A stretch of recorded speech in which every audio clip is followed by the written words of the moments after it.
నారద భక్తి సూత్ర స్వామి వెంకటేశానంద 10-11-2020 10th November 2020 Chapter 4 Sutra 61 Sutra is అంటే కొంచెం సగం అయిపోయింది, మిగతా చదవాలి. లోక హనౌ చింతన కార్య నివేదితాత్మ లోక వేదత్వత్. No worry need to be entertained about the miseries of the world because of total surrender of the self and the Vedas, the world and the Vedas at the feet of the Lord. ఆయనకి లోక చింతలేవి ఉండవని, వేదాస్తులు కూడా ఆయన పాటించక్కర్లేదు. Last paragraph. What about the miseries of others? ఇతరుల బాధల సంగతి ఏంటి? Even they do not worry him. అవి కూడా అతను నేను బాధించారు, అంటే గాభరా పెట్టారు. He knows, God knows the best. ఆయనకు తెలుసు, భగవంతుడికి అందరికంటే బాగా తెలుసు. But then he does not lean back on his armchair and look on unconcernedly when people suffer around him. మళ్ళీ చెప్పు. But he doesn't lean back on his armchair and look on unconcernedly when people suffer around him. అంటే తన చుట్టూ బాధపడుతున్న వాళ్ళ పట్ల ఆయన సంబంధం లేకుండా మాత్రం ఉండట్లేదు. He is not worried,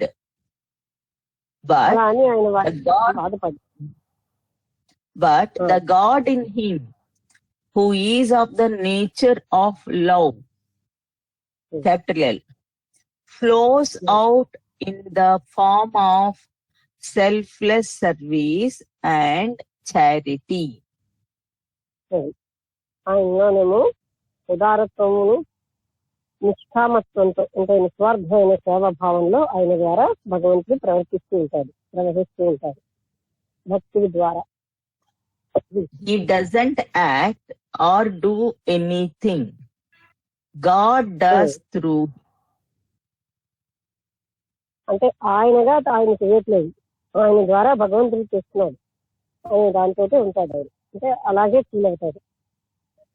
Therefore, he joins the band of his foremost devotees who are Sarvabhuta Hite Ratha. అంటే అంతమంది యొక్క బాధకి ఇష్టపడినటువంటి, సంగడం కట్టుకున్నటువంటి వాళ్ళ దాంట్లో, అలాంటి వాళ్ళ దళంలో ఆయన చేరుతాడు. ఎవరైతే సర్వభూత హిత, సర్వజీవుల యొక్క మేలు కోరుతూ ఉంటారో వాళ్లతో ఈయన కలిసి పనిచేస్తూ ఉంటాడు. రథ అంటే లక్ష్మి స్ట్రాంగ్ గా డిటర్మినేషన్ ఉన్నారు. Okay, thank you. Deeply interested in the welfare of all beings. వాళ్ళకి అందరి యొక్క మేలులోనే ఆనందం, ఉత్సాహం ఉంటుంది. He does not worry, but he works for the welfare of all beings. ఆయన వరి అవడు, అంటే బాధపడ్డు భయపడ్డు, కానీ అందరి మంచి కోసం మాత్రం ఆయన పనిచేస్తూ ఉంటాడు, అందరి శ్రేయస్సు కోసం. Nay, he doesn't work, either, but worships the omnipresent being, considering చదువు. He worships the omnipresent being, considering himself as a humble instrument in his hands. ఆయనగా ఆయన ఏం చేయడు కానీ ఆ భగవంతుడే చేస్తున్నాడు, తననేమో ఆయన చేతిలో పనిముట్టుగా వాడుకుంటున్నాడు అనే భావంతోనే ఆయన సమస్త పనులు చేస్తారు. ఇలాంటి సేవా కార్యక్రమాలు కూడా అదే భావంతో చేస్తారు. Chapter 4, Sutra 62.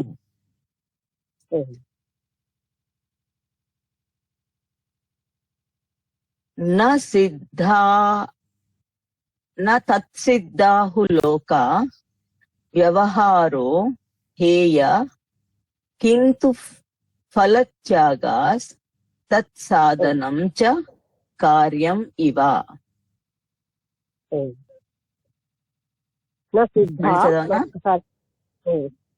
न तत्सिद्धौ లోక వ్యవహారో సిద్ధంతో స్టార్ట్ అయినా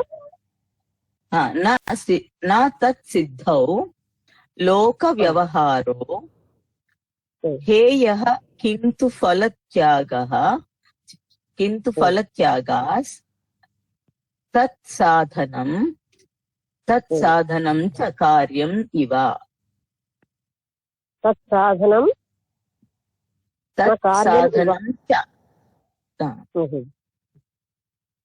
కార్యం ఇవ. తత్సాధనం చ కార్యం ఇవ అదేనా? అవును. అంటే ఆయన కర్మఫల అనేది చేసిస్తూ అదే సాధనంగా జీవిస్తారు. సిద్ధ నా స్టార్టింగ్ తత్ సిద్ధౌ లోక వ్యవహారో హేయః కింతు ఫలత్యాగాస్. అంటే లోక వ్యవహారంలో హేయః అంటే అలా ఉన్నా ఆయన ఏమోని కర్మ ఫలత్యాగం అనే దాంతో అన్ని పనులు చేస్తాడు. అంటే లోక వ్యవహారాలు ఇష్టంతో కాకుండా కర్మ ఫలత్యాగం అనే దాంతో ఆయన అన్ని పనులు చేస్తూ ఉంటాడు అన్నమాట. అందులో సిద్ధం. For its attainment, worldly duties are not to be abandoned. But one should not abandon fruits of action and do the sadhana. One should not abandon it. అంటే ఆయన తప్పు చదివింటాను మరోసారి మొత్తం మీనింగ్ చదవనా? For its attainment worldly duties are not to be abandoned, but one should abandon fruits of actions and do the sadhana. అదే అంటే కర్మలేవి వదిలేయక్కర్లేదు ప్రాపంచికమైనవి, కానీ వాటి యొక్క ఫలితాలన్నీ వదిలేసి ఆయన సాధన చేస్తూ ఉంటాడు, కర్మ ఫల త్యాగం చేస్తుంది. ఇప్పుడు explanation. So long as we live in this world and receive some benefits from our neighbors, and until we virtue of our spiritual attainments we are enabled to give our neighbors the blessings of the spirit. Chala undi. We shall not abandon our duties by those neighbors and shall be diligent in our service of community. So long as we live in this world and receive some benefits from our neighbors and until virtue of our spiritual attainments. అంటే మనం ఎంతకాలం ఈ ప్రపంచంలో జీవిస్తున్నామో మనం సాధించినటువంటి ఆధ్యాత్మిక అభివృద్ధితోటి మన neighbours తోటి మనకున్న కొన్ని డ్యూటీస్ మనం ఏం వదలక్కర్లేదు. We are enabled to give our neighbors the blessings of the spirit లో capital S.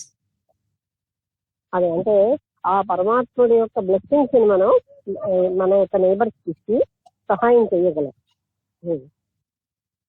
We shall not abandon our duties by those neighbors and shall be diligent our services of the community or society.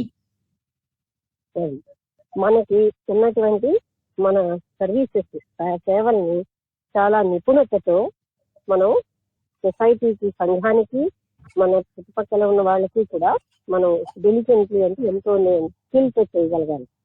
అంటే ఏదో careless గా కాకుండా నిపుణతతో చేస్తూ ఆ పరమాత్ముడి యొక్క కృపని, బ్లెస్సింగ్స్ ని వాళ్ళకి అందజేస్తూ మనం జీవించాలి. This is the unalterable rule.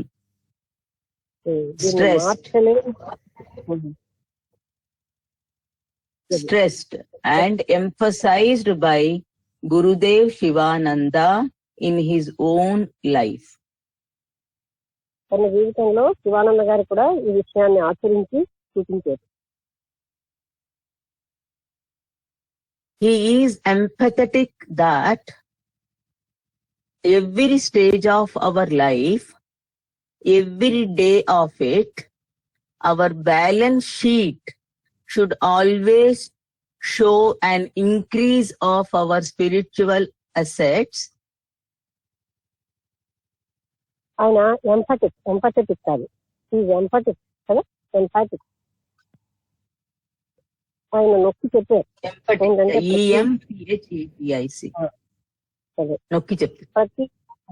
ప్రతి క్షణం మన యొక్క ఆధ్యాత్మిక ఆస్తులు పెంచుకోవాలి. ఆధ్యాత్మిక ఆస్తులు అంటే మనం వీరాగ్యము అలాంటి సద్గుణాలు పెంచుకుంటూ ఉండాలన్నమాట.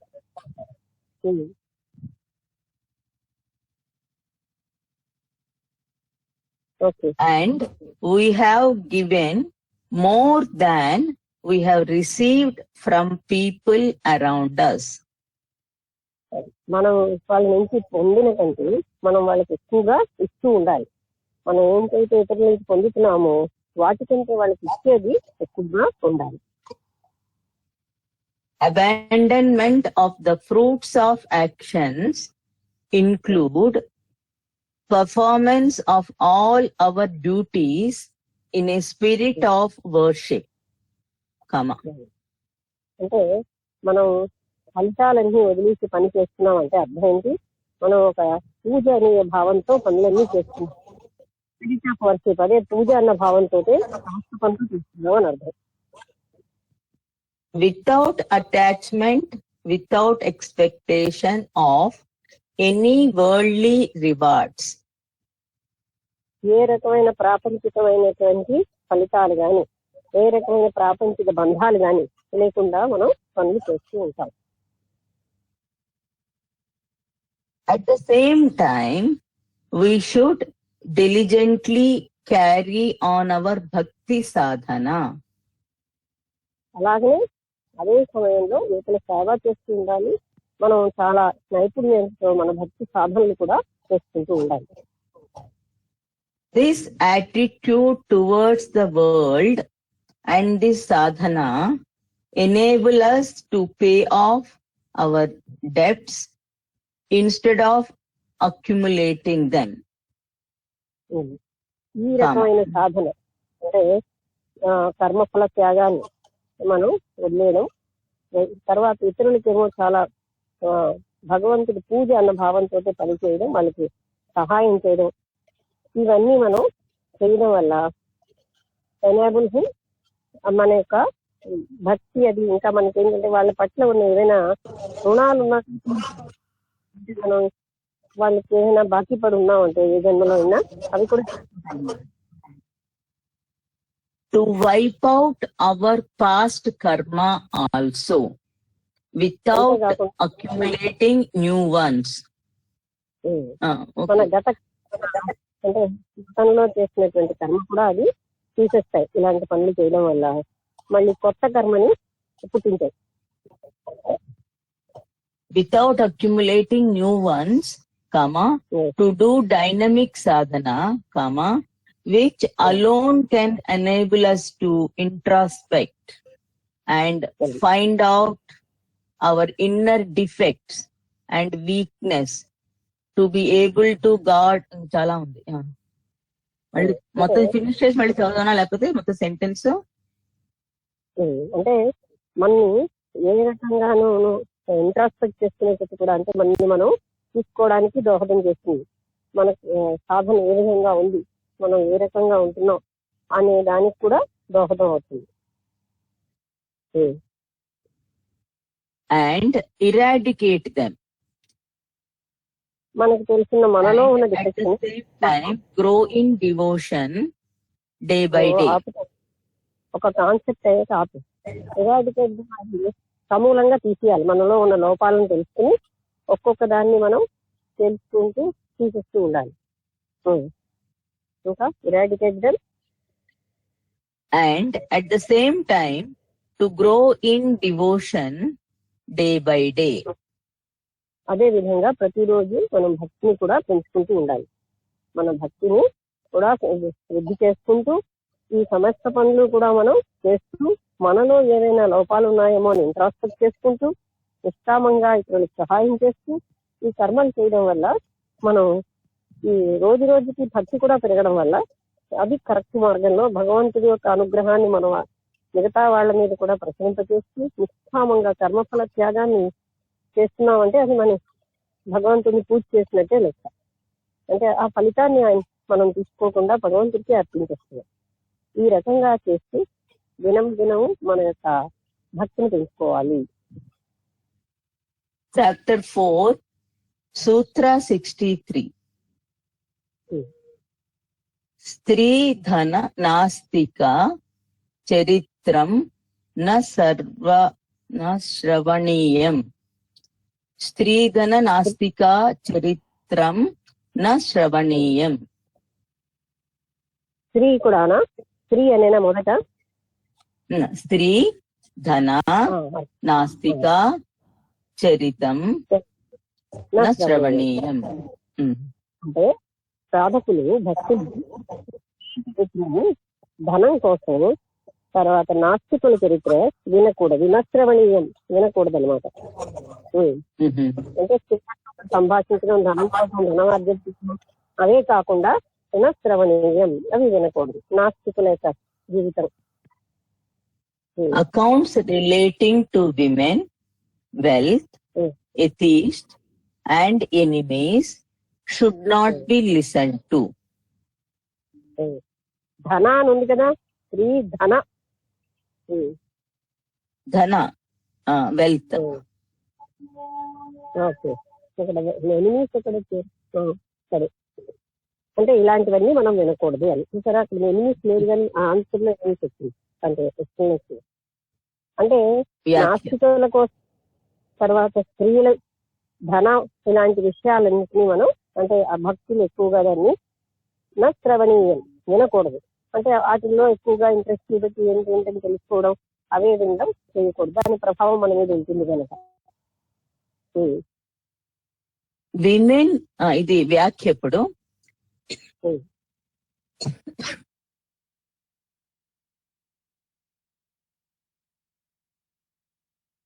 women represents lust. The meaning will not change if a lady devotee reads it as men.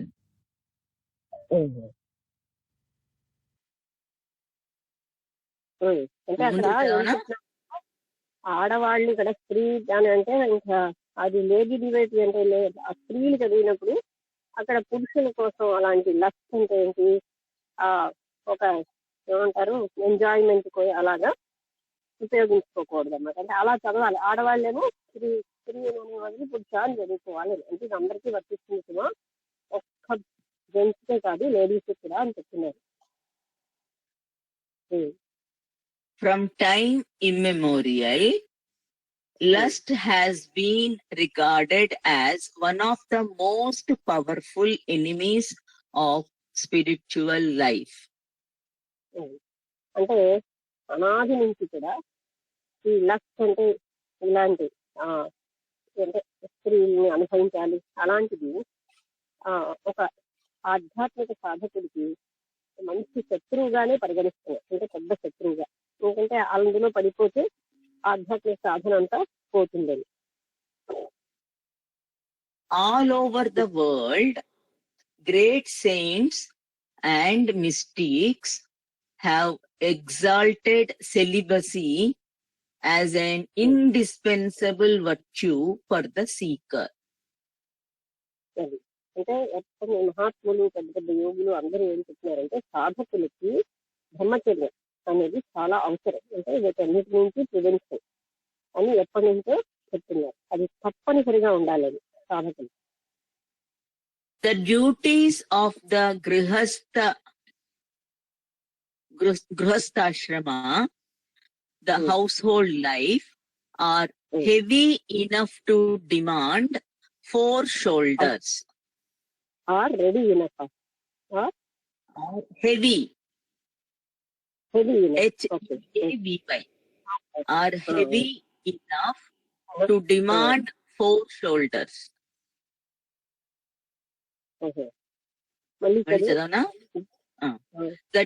The duties of the grihastha are heavy enough to demand 4 shoulders.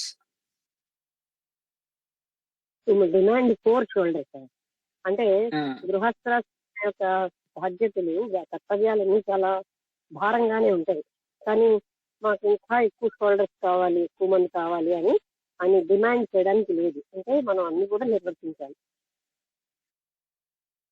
Hence, the need for a partnership of man and woman. అంటే అసలు మామూలుగా మనం గృహస్థ బాధ్యతలు ఒక్కడి చేయలేదు కనుక partnership, ఒక ఉమెన్ యొక్క సహాయం అవసరం అన్నమాట. The narrow spiritual path of the soul alone into the alone cannot allow two to walk abreast. Abreast. ABRES. అంటే ఈ సంకుచితమైనటువంటి నేరో అంటే చాలా అటువంటి ఆధ్యాత్మిక మార్గం చాలా ధైర్యంగా ఒక్కడే వెళ్ళిపోయేటట్టుగా ఉండగలిగారు. మరొకటి the narrow spiritual path of the soul alone into the alone cannot allow two to walk abreast. ఆధ్యాత్మిక మార్గం మాత్రం ఒంటరిగానే ముందుకు వెళ్లాల్సి ఉంటుంది. గృహస్థ ధర్మానికి ఇంకొకరి సహాయం అవసరమేమో కానీ గృహస్థ బాధ్యతలు నిర్వర్తించడానికి ఆధ్యాత్మిక మార్గం మాత్రం ఒంటరిగానే ప్రయాణించాల్సి ఉంటుంది. Hence, the warning that the seeker should do the journey alone, a companion would most certainly retard progress, if not make it impossible. అంటే ఒక కంపానియన్ అంటే మనకు ఒక సహధర్మచారిలను ఒక మనతో ఉన్నటువంటి మిత్రుడు, అంటే భర్తకి భార్య, భార్యకి భర్త మిత్రుడిగా కంపానియన్ గా తీసుకుంటే ఇది ఒక టైంలో ఆధ్యాత్మికమైన ప్రయాణానికి ఒక ఇబ్బందిగానే ఉండొచ్చు, కానీ ఇది అసాధ్యం కాదు. కష్టతరంగా ఉంటుంది కానీ అసాధ్యం మాత్రం కాదు.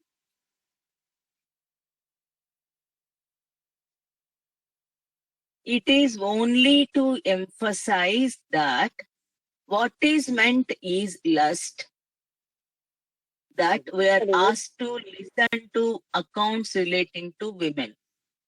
It is only to emphasize. అర్థమైంది. ఏం చెప్తున్నారంటే విలన్ చెప్పడంలో అక్కడ వాళ్ళతోటి ఉన్న లస్ట్ అంటే ఏంటంటే విలాసం కోసం కాదు అన్న విషయాన్ని ఇక్కడ నొక్కి చెప్పడానికే ఈ మాట చెప్పారు. అంతేగాని ఆ స్త్రీలని వాళ్ళని సహధర్మచారినిగా అంటే ఈ గృహస్థ బాధ్యతలను నిర్వర్తించేటటువంటి విధంగా యాక్సెప్ట్ చేయొచ్చు, కానీ ఆ భోగ వస్తువుగా మాత్రం భోగం కోసం కాదు అని ఎంఫసైజ్ చేయడానికి ఇక్కడ స్త్రీ అన్న పదం వాడారు అని చెప్తున్నారు.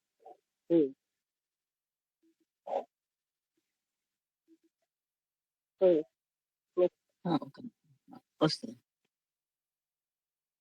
They will engender lust in the heart of the seeker and lead him to his spiritual ruin.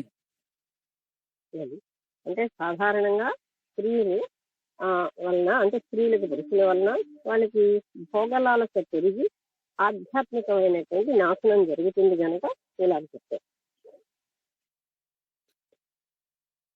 Hello hello నేను వసంతమ్మ. ఈ నెక్స్ట్ పారాగ్రాఫ్ 657 అయింది. నేను నెక్స్ట్ పారాగ్రాఫ్ నుంచి చదువుతాను. ఓకే. అంటే చాలా పెద్ద పారాగ్రాఫ్ 7 అవుతున్నది కదా, అందుకని. ఓకే, అలాగేనా? చదివిదా శారద గారు? శారద గారు చదవమన్నారా? కదండి.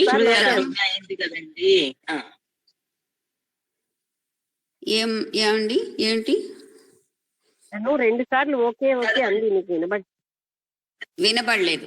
సరే, ఓకే, సరే, థ్యాంక్ యూ. అందరికీ నా నమస్కారం. నెక్స్ట్ పారాగ్రాఫ్ పెద్దది, అందుకని మొదలు పెడదాం. Wealth is another great temptation. ధనం అన్నది మరొకటి మనందరినీ టెంప్ట్ చేసేది, అంటే లోభత్వానికి లోలత్వానికి గురి చేస్తుంది.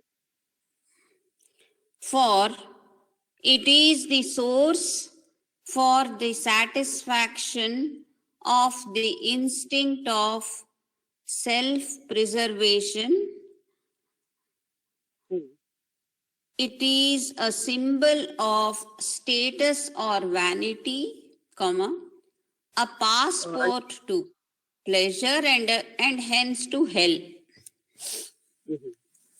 ఇదేంటంటే మనం సెల్ఫ్ ప్రిజర్వేషన్, మనం హాయిగా జాగ్రత్తగా ఉంచుకోవడానికి, మన యొక్క స్టేటస్ ని పెంచుకోవడానికి, మరి మనం ఇది ఒక రకంగా స్వర్గానికి నరకానికి వెళ్ళే ఒక పాస్పోర్ట్ లాంటిది కూడా ఈ ధనం, సంపద.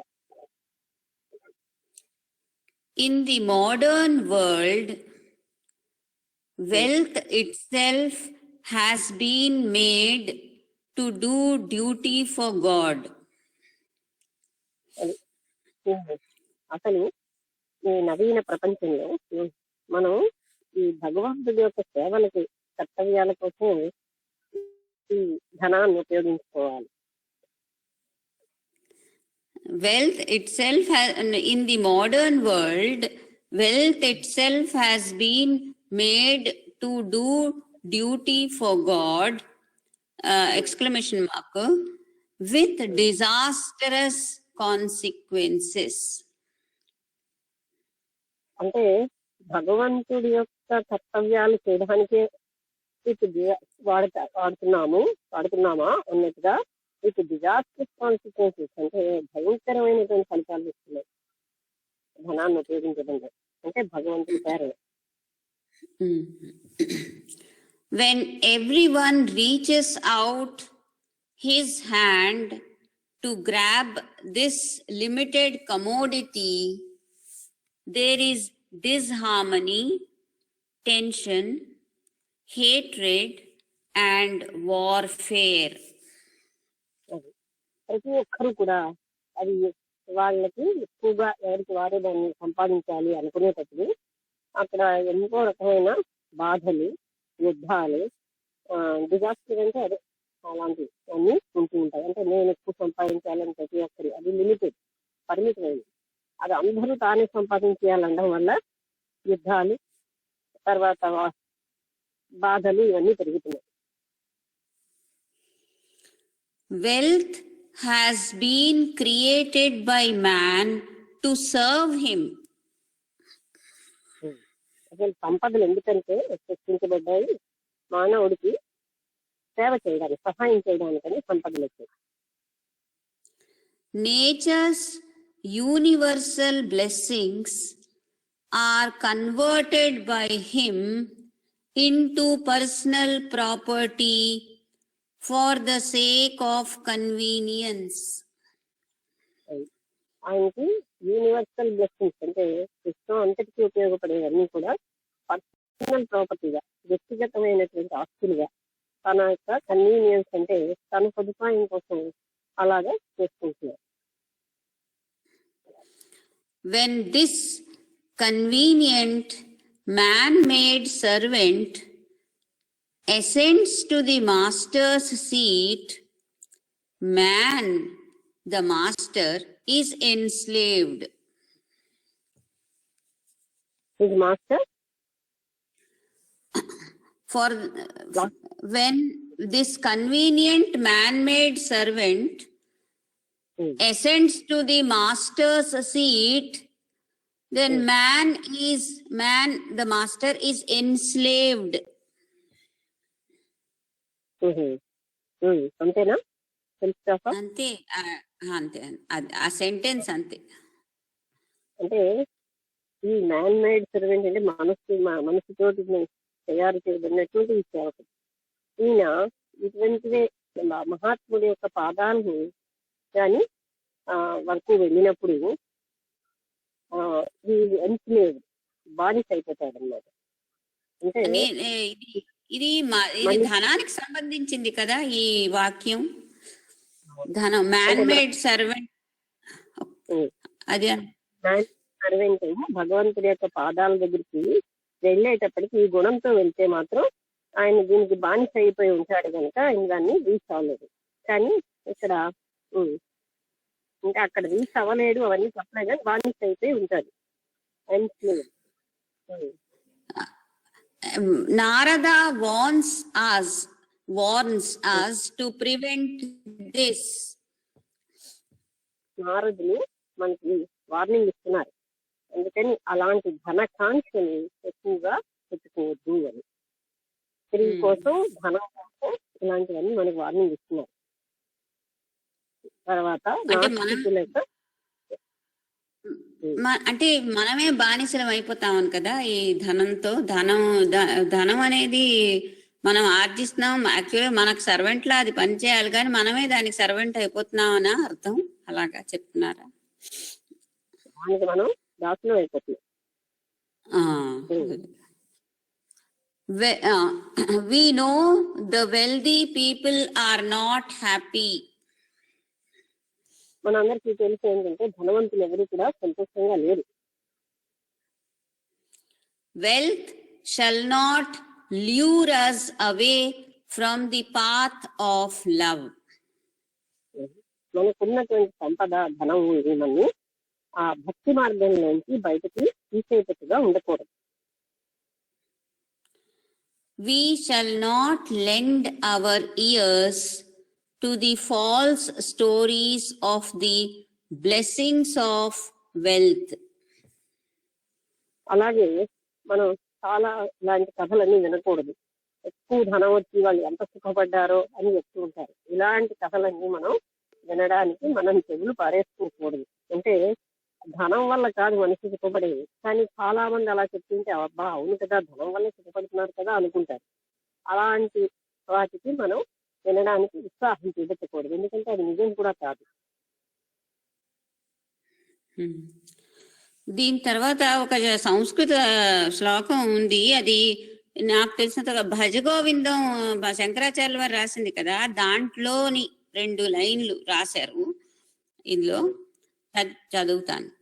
అర్థమనర్థం భావయ నిత్యం నాస్తి తతః సుఖలేశా సత్యం పుత్రాదపి ధన భాజాం భీతిః సర్వత్రిష విహితారీతిః.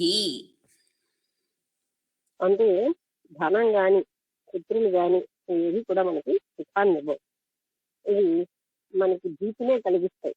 అంటే ధనం ఉన్నప్పుడల్లా ఎంతో భయం వస్తూ ఉంటుంది.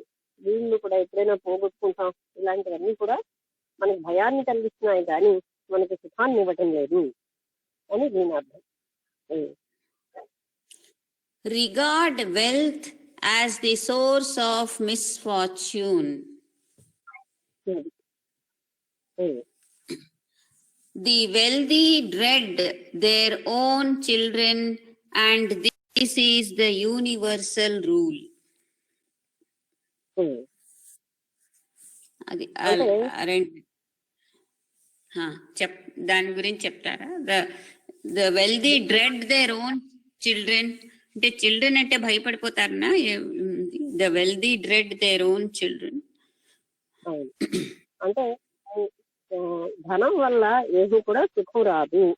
ఆ తర్వాత ఆ పిల్లలు ధనం, ఆ తర్వాత పిల్లలు ధనాన్ని తీయడం వీటి వల్ల కూడా చాలా మంది భయపడుతూనే అంటే బాధపడుతూనే ఉన్నారు.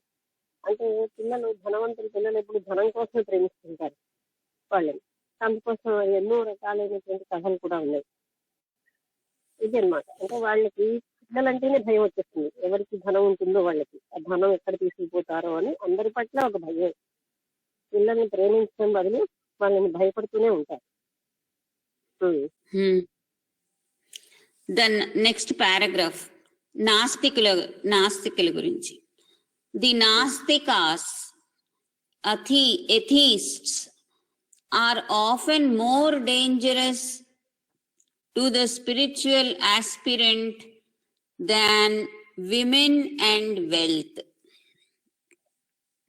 నాస్తికులు ఇంకా భయంకరంగా ఉంటారు. అంటే ఎవరికంటే ధనం కంటే స్త్రీల కంటే కూడా నాస్తికుల వల్ల భక్తులకు ఎక్కువ హాని జరుగుతుంది. They destroy the very roots of spiritual aspiration. అంటే ఆధ్యాత్మికంగా ఉన్నత స్థాయికి వెళ్ళడం అనే దానికి అవి ఏ నియమాలు ఉన్నాయో అన్నిటినీ వాళ్ళు నాశనం చేసేసి మాట్లాడతారు. Especially in the early stages, when our own faith has not struck deep roots, we should avoid atheists from a great distance. అంటే మనం ప్రారంభంలో ఉన్నప్పుడు ఇంకా అప్పుడు లేత భక్తి ఉంది, ఇంకా పూర్తిగా ప్రగాఢమైన భక్తి రానప్పుడు, అటువంటి సమయంలో నాస్తికులతో కలవడం, సంభాషించడం, వాదించడం వీటి వల్ల ఆ మాత్రం అంత ఈ మాత్రంగా ఉన్న భక్తి కూడా పోతుంది. అది ప్రగాఢ భక్తి వచ్చినప్పుడు ఎవరేం మాట్లాడినా పర్వాలేదు, కానీ ఆరంభంలో ఉన్న వాళ్ళు మాత్రం చాలా జాగ్రత్తతో ఉండాలి. వాళ్ళు చెప్పేది రైతేమో, నేనే తప్పుగా ఉన్నానేమో అనే భావన వచ్చి భక్తుడు తన మార్గం నుంచి పడిపోయే అవకాశం ఉంది కనుక మొట్టమొదటి స్థాయిలో అంటే స్టార్టింగ్ లో ఉన్న వాళ్ళు ఎవరు కూడా అలాంటి సంభాషణలో గాని వాదనలో గాని పాలు పంచుకోకూడదే మంచిది. అది చాలా హానికరం తన మార్గానికి అని చెప్తున్నారు. It is not our business to reform them. అది వాళ్ళని మనం సంస్కరించడం మన పని కాదు. It is God's task. అది మాత్రం భగవంతుడి యొక్క పని. He knows how best to do it.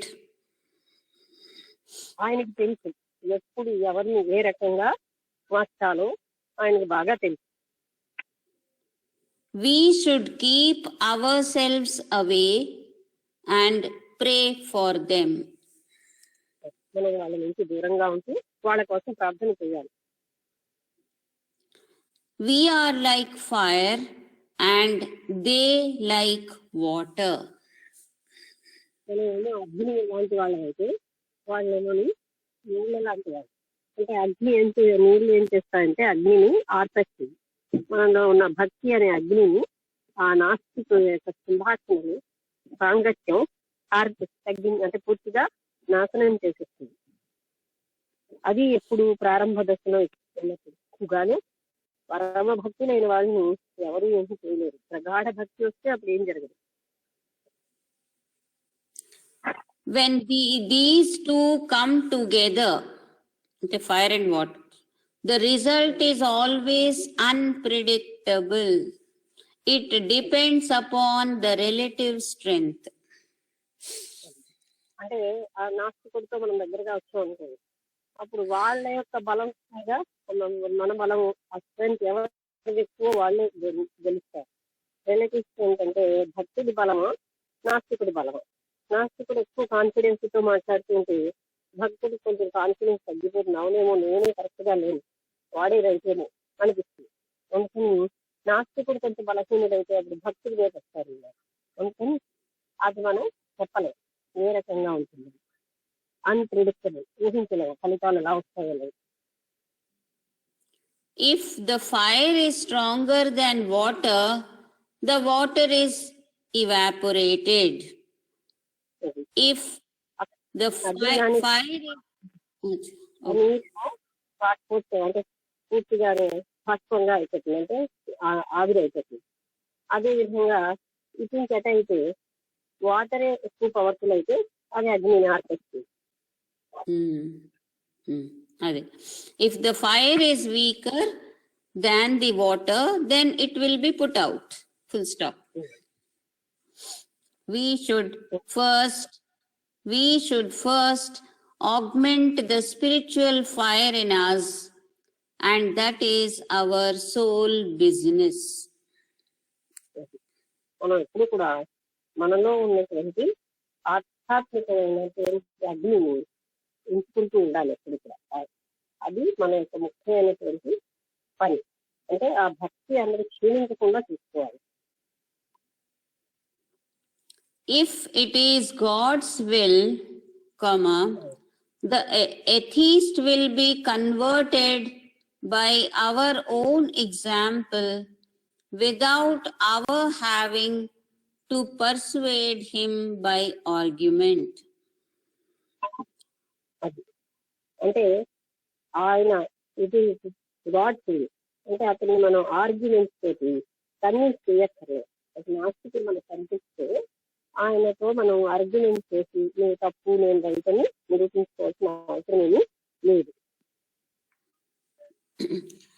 తర్వాత అకౌంట్స్ ఆఫ్ అవర్ ఎనిమీస్ దాని గురించి పారాగ్రాఫ్ ఉన్నది, ఎనిమీస్ గురించి. ఇందులో అప్పుడు సూత్రంలో వైరి అనే వర్డ్ కూడా ఉన్నది, తెలుగులో రాసుంది. స్త్రీ ధన నాస్తిక వైరి చరిత్రం నా శ్రవణీయం. వైరి ఇప్పుడు అంటే వీళ్ళందరూ శత్రువులు కనుక వీళ్ళ చరిత్రని శ్రవణీయం వినకూడదు. accounts of our enemies, full stop. We have no enemies, we shall have none. అసలు మనకి ఎవరు శత్రువులే లేరు. That is the condition prerequisite if we are to grow in devotion. భక్తిలో మనం వృద్ధి చెందాలంటే మనకు శత్రువులు ఎవ్వరూ లేరు అన్నప్పుడే అనే అది మనకి ముఖ్యమైనటువంటి కండిషన్ అన్నమాట. అంటే మనకు ఎవరిని శత్రువులుగా ట్రీట్ చేయకూడదు, అది కదా. అలాగే అంటే ఇవి ఏమిటంటే భక్తి శత్రువులు, మనం భక్తి పెరగడానికి శత్రువులు, అంతేగాని మనకు శత్రువులు అని కాదు. సరే, అవును, correct. What is meant here is only those people who regard themselves as our enemies. Full stop. వాళ్ళనే అంటే మనం ఎనిమీస్ గా ఎందుకు భావిస్తున్నాం? మన భక్తి క్షీణించిపోతున్నాం అంతే. Why does Narada want the aspirant to avoid listening to stories about them? నారదులు గారు ఎందుకు వాళ్ళ కోసం కథలు అవి వినొద్దన్నారు అని మళ్ళీ దానికోసం ఎక్స్ప్లెయిన్ చేస్తారు. To avoid gossip. ఒకటి ఏంటంటే వృధా సంభాషణ కూడా వదిలేయాలి. ఇదే కృష్ణమూర్తి గారి సూత్రాల్లో కూడా ఉన్నది కదా, at the feet of the master. Gossip వల్ల ప్రేమ రహితులం అయిపోతున్నాం అని చెప్తున్నారు. అది ఎంత నష్టం చేస్తుంది, మనం ఎన్ని రకాలైన దుష్కర్మాలు చేస్తున్నాం అవన్నీ వివరించారు. దానివల్ల అది తెలుసుకుంటే మనం అలాంటి దుష్కర్మలు చేస్తున్నాము అని తెలుసుకుంటే ఆటోమేటిక్ గా వదిలేస్తారు. అంటే అది మనని ప్రేమ రహితులుగా చేయడంలో అని మొట్టమొదటి పాత్ర గాసిప్ ఉంది. If people around us No. What we like to hear stories about our enemies.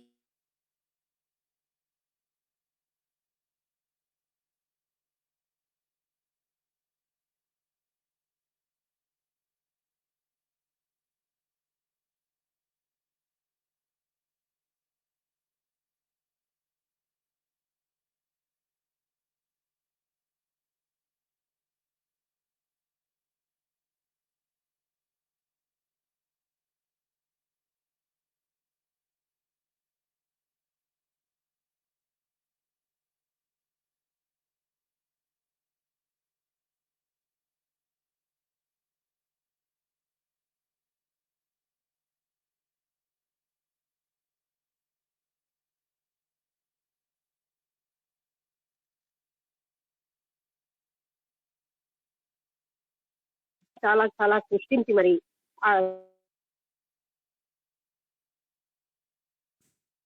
ఎన్నో కూడా సృష్టించేస్తుంటారు అబద్ధాలు. Our peace of mind is thus disturbed. అలాగా మనకున్నటువంటి శాంతి కూడా భంగం అయిపోతుంది. In our heart there is no malice. మన హృదయంలో ఏ రకమైనటువంటి చెడు అభిప్రాయం లేదు.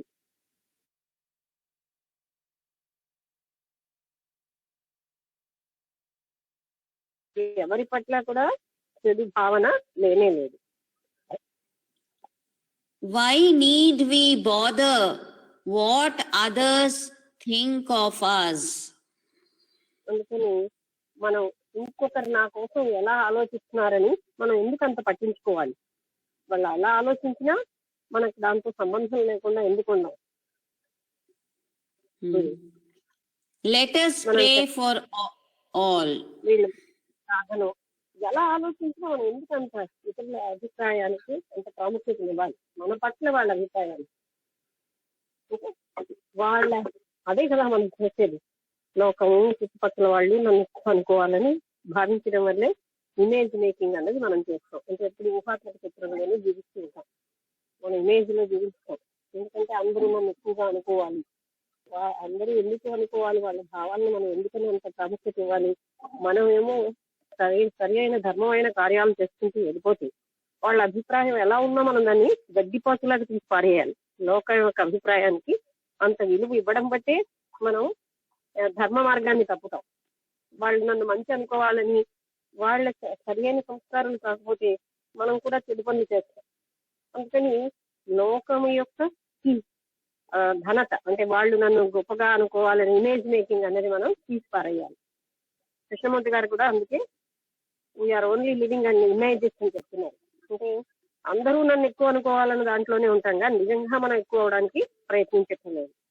అందుకే భక్తులు కానీ సాధకులు కానీ ప్రపంచం యొక్క అభిప్రాయాన్ని తాను ధర్మమైన పనులు చేస్తూ ప్రపంచం తను ఎక్కువ అనుకుంటున్నారా, నీతులు అనుకుంటున్నారా అనే మాటని మనం ప్రాముఖ్యం ఇవ్వక్కర్లే.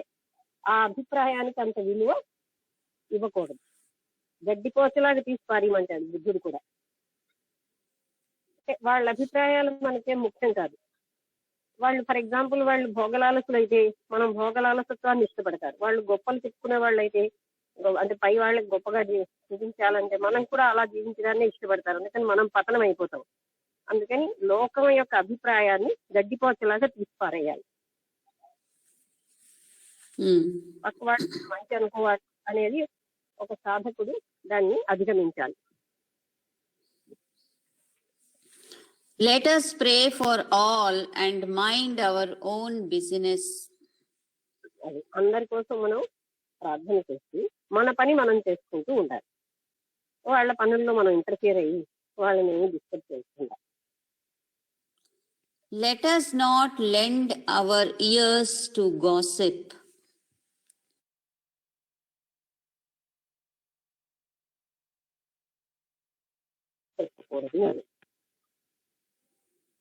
That will save a lot of our time, preserve our peace. That will save a lot of our time, comma.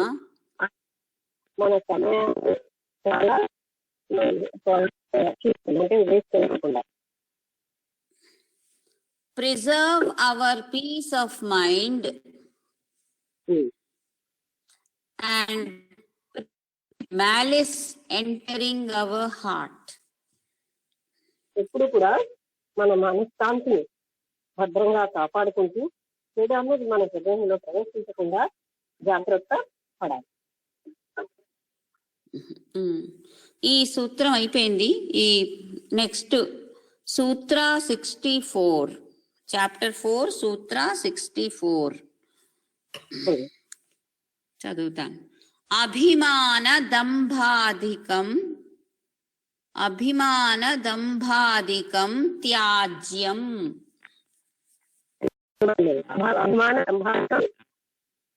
త్యాజ్యం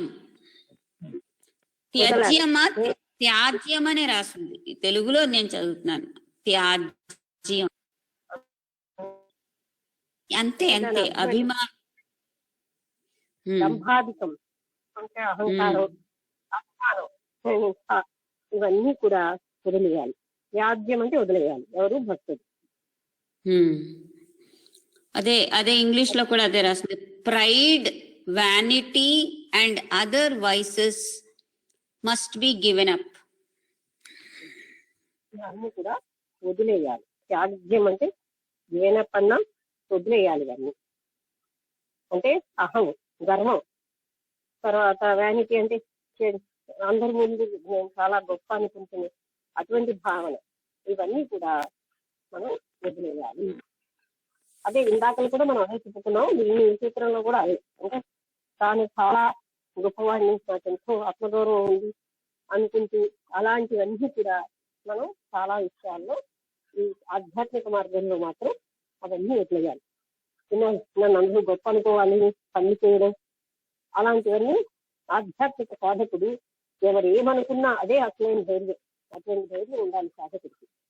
ఎవరు తను ఏమనుకున్నా నాకు సంబంధం లేదు, నేను మాత్రం రైతు వేలో భక్తి మార్గంలో వెళ్ళి వాళ్ళ శ్రేయస్సు కూడా కోరుతూ ముందుకెళ్తాను అనే భావంతో ఉన్నప్పుడు అవి ఏది కూడా ఆయన భక్తికి ఎప్పుడు కూడా అడ్డురాదు. ఈ దంభాహంకారం కోసం ప్రయత్నిస్తుంటే పడిపోతాం మనం. ఆ విషయం మనకు తెలియదు. వాళ్ళ మనస్సుల్లో మన గ్రేట్నెస్ ఆలోచిస్తున్నాం కానీ మనకెంత హాని జరుగుతుందో మనం చూసుకోలేదు.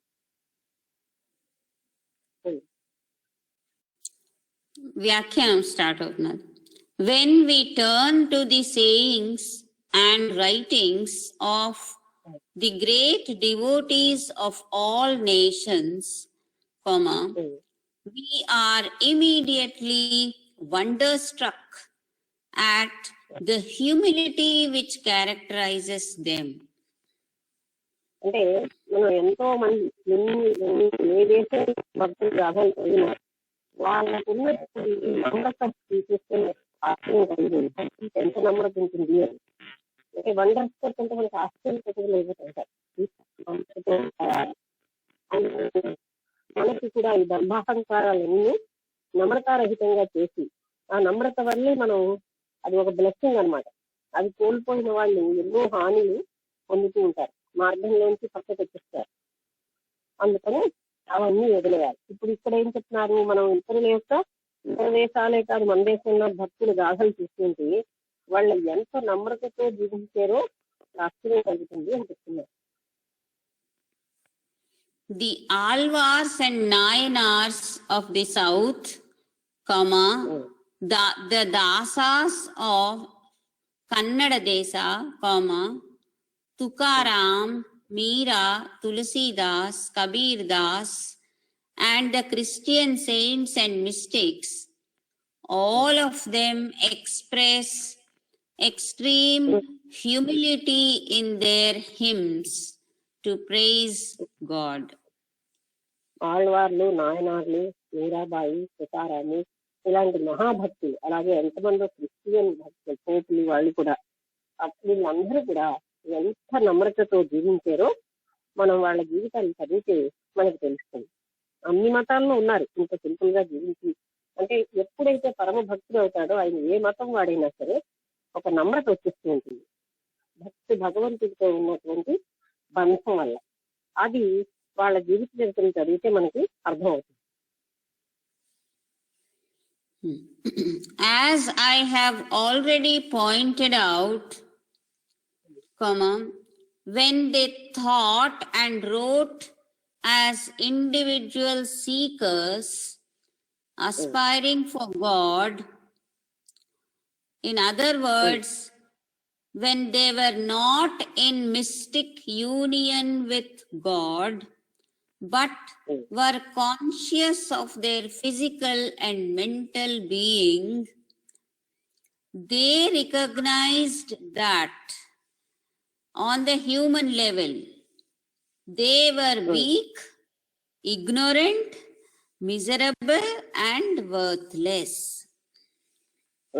మళ్ళీ కొంచెం కట్టది. చాలా సెంటెన్స్ పెద్దది, మెల్లిమెల్లిగా మళ్ళీ చదివిదా?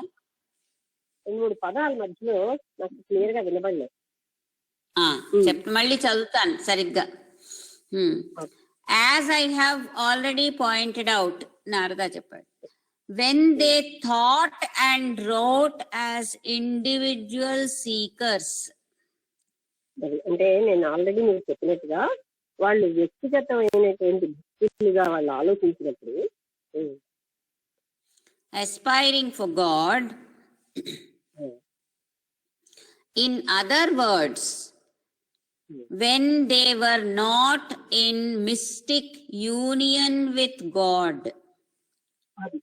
వాళ్ళు భగవంతుడితోటి అంతర్గత తాదాత్మ్యం చెందనప్పుడు, but were conscious of their physical and mental being, వాళ్ళు వాళ్ళ యొక్క మానసిక భౌతిక స్థితిని ఎక్కువగా పట్టించుకుంటూ they recognized that they were weak, ignorant, miserable,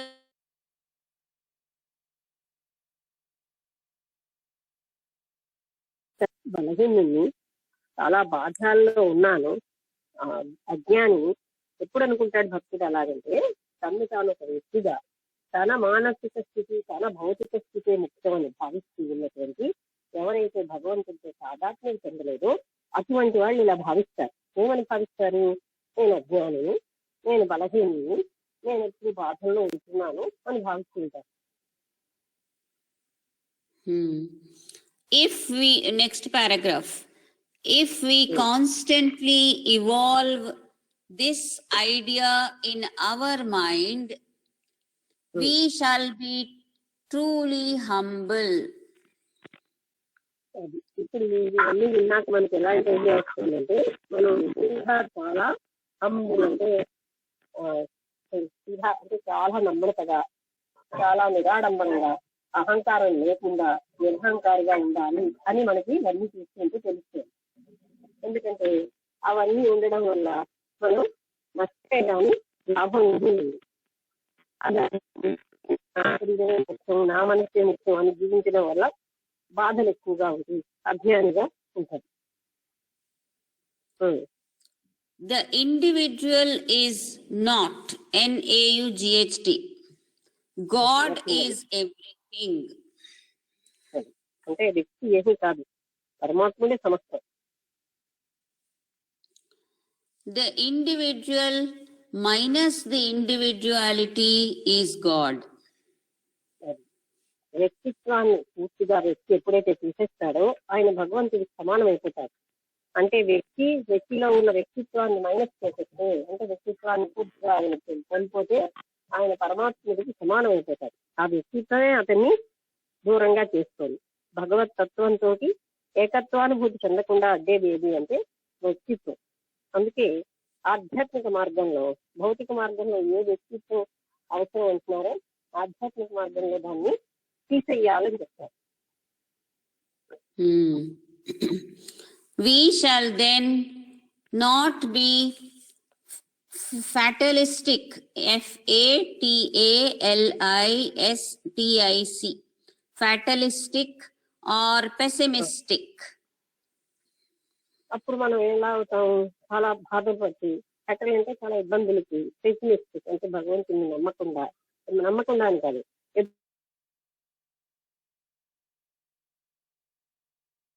wrong దాన్ని నెగటివ్ గానే ఆలోచిస్తూ ఉంటాం. అలా అప్పుడు ఎప్పుడైతే మనకి ఇలాంటి అహంకారం వీటన్నిటితో ఉంటాయో అంటే ఆ సమయంలో అతను పెసిమిస్టిక్ గా ఉంటాడు. పెసిమిస్ట్ అంటే ఎవరు? ఎప్పుడు అశుభాలే ఆలోచిస్తారు, పనులు జరగవనే ఆలోచిస్తారు. అలాంటి వాడిని పెసిమిస్టిక్ అంటారు, పెసిమిజం అంటే. ఫ్యాటలిస్టిక్ అంటే అలాంటి వాడి అంటే ఎప్పుడు కూడా నష్టాలే వాళ్ళకి. But we shall be truly humble without losing our divine prerogative to serve as channels for his light, power and wisdom to flow through. ఆయనకి మనం మాత్రం ఎప్పుడు హంబుల్ గానే అంటే ఎప్పుడు కూడా చాలా హంబుల్ అంటే నమ్రతగా వినయంగా ఉంటూనే ఆయన శక్తి అప్పుడు మనకున్న వ్యక్తిత్వం అన్ని పోయినప్పుడు ఆయన శక్తి ఆయన ప్రేమ అన్ని మన ద్వారా ప్రవహించే ఒక వాహకంగా మనం తయారవుతాం. పరమాత్ముడి వాహకంగా అది చాలా గొప్ప స్థితి అన్నమాట. ఆయన వాహకంగా ఆయన తయారు చేసుకుంటాడు. ఎందుకంటే ఎప్పుడు అయితే నిస్వార్థత వచ్చేస్తుందో, ఎప్పుడైతే నమ్రత ఉంటుందో, ఎప్పుడైతే వ్యక్తిత్వం పూర్తిగా నశించిపోతుందో ఆయన సేవకుడుగా అయిపోతాం మనం. ఈ సూత్రం అయిపోయింది. నెక్స్ట్ సూత్ర 65. ఇది కొంచెం పెద్ద సూత్రంగా ఉంది. 2 లైన్లు ఉన్నాయి. తదర్పితాఖిలాచారః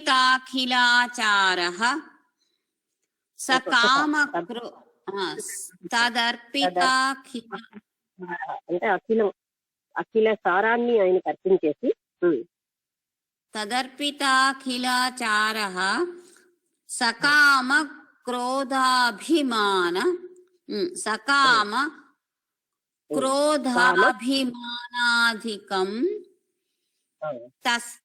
తస్మిన్నేవ కరణీయం.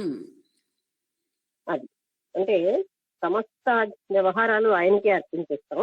కామ క్రోధ మోహాభిమానాలు కూడా సమస్తము కూడా ఆయన యొక్క కరణీయంగా అంటే పనిముట్లుగానే వాడుకుంటూ ఉంటాం. అంటే అవి మన కోసం ఏనాడు కూడా ఉపయోగించాం, సమస్తము ఆయనకు అర్పించడం. English translation. Because all our activities have been surrendered to him, kama, krodha and abhimana, desire, anger and vanity also are to be directed towards him. అంటే మన కామ క్రోధాలు అవన్నీ కూడా ఆయనకే మనం అర్పించేస్తున్నాం. దానివల్ల ఏం జరుగుతుందంటే మనం వాటికి వసులవ్వం. మనము కామక్రోధ అలాంటి అంటే నెగటివ్ క్వాలిటీస్ ఎలా అర్పిస్తాము భగవంతుడికి? ఎప్పుడైతే సర్వసమర్పణ జరిగిందో సమస్తం ఆయనకే, ఆయన కానిది ఏది లేదు. ఆ స్థితిలో అక్కడ పాజిటివ్ లేదు, నెగిటివ్ లేదు. ఆయన కింద ఏది లేదు. ఒక సర్వసమర్పణ స్థితి వచ్చినప్పుడు సమస్తము ఆయనకి. ఎందుకంటే ఆ డివైన్ ప్లాన్ లో ఆ నెగటివ్ లక్షణానికి దాని ప్రాముఖ్యత ఉంటుంది. అప్పుడు నెగటివ్ క్వాలిటీస్ ఉండనే ఉండవు కదా, ఉన్నవి ఎలా అర్పిస్తాము? ఎందుకు అర్పించకూడదు? సమస్తం ఆయన వల్లే జరుగుతున్నాయి అనే జ్ఞానం వచ్చినప్పుడు అప్పుడు జరిగేది అది కూడా ఆయన వల్లే. ఒకరి మీద మనం కోపం చూపించాలి, అక్కడ కూడా మనం దాని వల్లే జరుగుతాయి. అంటే కోపం చూపిస్తాం కానీ కోపం ఉండదు. ఎప్పుడైతే అతనికి అర్పించేసామో ఈ బలహీనతలన్నింటినీ మనం జయించేస్తున్నాం. అంటే వస్తూ ఉంటాయా ఈ బలహీనతలు? మనిషిలో వస్తూ ఉంటాయా? అంటే భక్తుల్లో వస్తూ ఉంటాయా? అది అడుగుదాం. ఈసారి పరిపూర్ణుడు అయ్యాడు కదా, పరిపూర్ణత్వం వచ్చే వరకు సర్వకర్మలు అర్పించుదును, సమస్తము అర్పించుదును. అవి నెగటివ్ అంటూ మనం కండిషన్ అవ్వక్కర్లేదు. Anything we have to submit, అన్ని ఆయనకి అర్పించుదును. అంత గట్టిగా ఇది అని మనం పెట్టుకోకర్లేదు. ఆయన అనుగ్రహంతో జరుగుతుంది కనుక ఆ స్థితి అక్కడ ఎలా వస్తుందంటే అన్ని ఆయన అనుగ్రహంతో. కనుక నేను చెప్పాను కదా, సత్త కూడా పరమాత్మ స్వరూపంగా భావిస్తారు భక్తులు. అప్పుడు ఆయనకి మామూలు వాళ్ళకి ఏదో నిమిషం అక్కడ ఉండదు వాళ్ళకి భక్తి అని. అందుకని సమస్తము ఆయన అనుగ్రహం, క్రోధం ఆయన అనుగ్రహం కాదా, సర్వము ఆయన అనుగ్రహం అని ఆయనకి అటువంటి భావంతో అర్పించేస్తారు. దానివల్ల ఆయనకి ఇంక ఏ పని కూడా తనది అనేది ఉండే ఉండదు.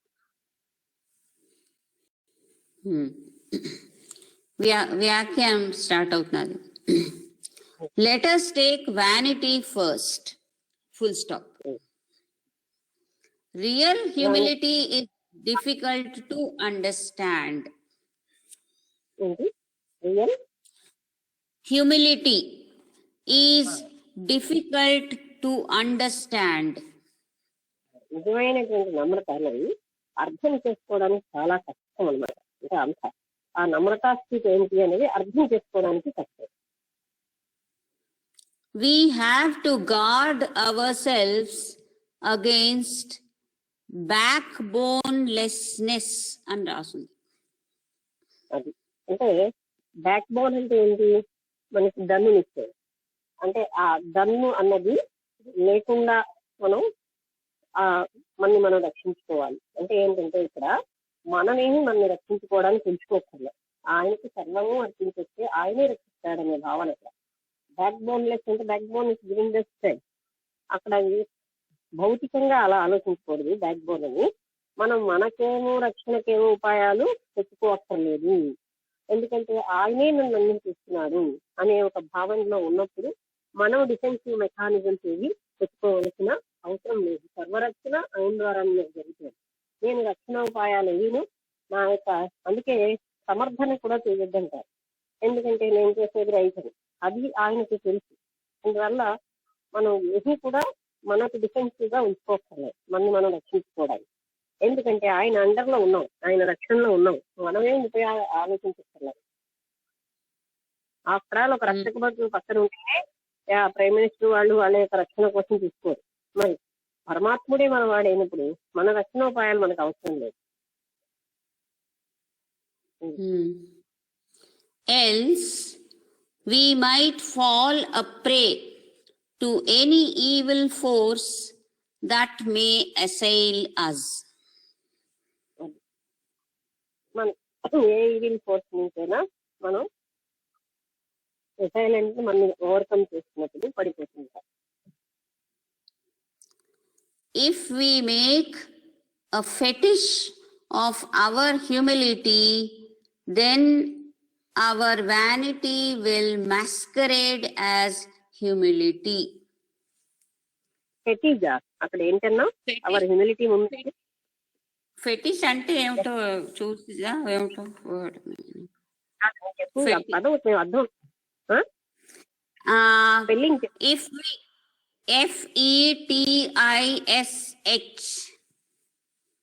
ఫెటిషనా? ఓకే. మనమేమో మన హ్యూమిలిటీని తగ్గించేసుకుంటూ ఉంటాం. అంటే అప్పుడు ఏంటవుతుంది, మనం ఏంటంటే హ్యూమిలిటీ పోగొట్టేసుకుని మనకి అహంకారాన్ని నమ్రతగా మనం వ్యవహరిస్తూ ఉంటాం. అది డిక్రీజ్ అయిపోతుంది కొద్ది.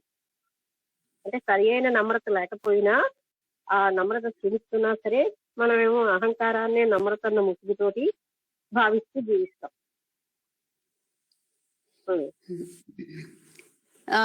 We will be proud of our humility. ఇంకా పైగా మనకున్న నమ్రతకి మనం ఎంతో గర్విస్తూ ఉంటాం. నాకే గొప్ప నమ్రత ఉంది. Therefore, Narada asks us to direct our abhimana, vanity, towards God. అందుకే మన యొక్క అభిమానం అంటే దాన్ని భగవంతుడి వైపు మరలించిందని చెప్తున్నాడు ఆయన. అంటే ఇక్కడ వ్యానిటీ అంటే మనం వర్క్ చేసేదంతా నేనంతా అని అదంతా భగవంతుడి వైపు, ఆ దంభాహంకారం అంతా పరమాత్ముడి వైపు మరలించినట్టున్నారు. అంటే ఏంటి, ఆయనకి అదంతా అర్పించుకుంటే ఇంకా తానేమీ లేదు అనే స్థితి వచ్చేస్తుంది.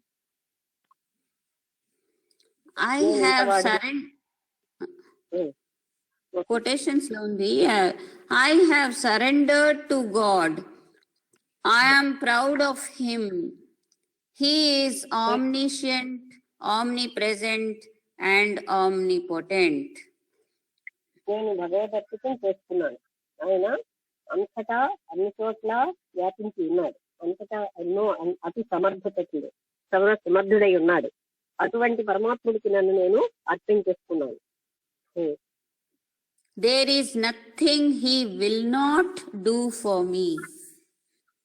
నాకు ఆయన చెయ్యందంటూ ఏమీ లేదు, సమస్తము ఆయనే చేస్తున్నాడు.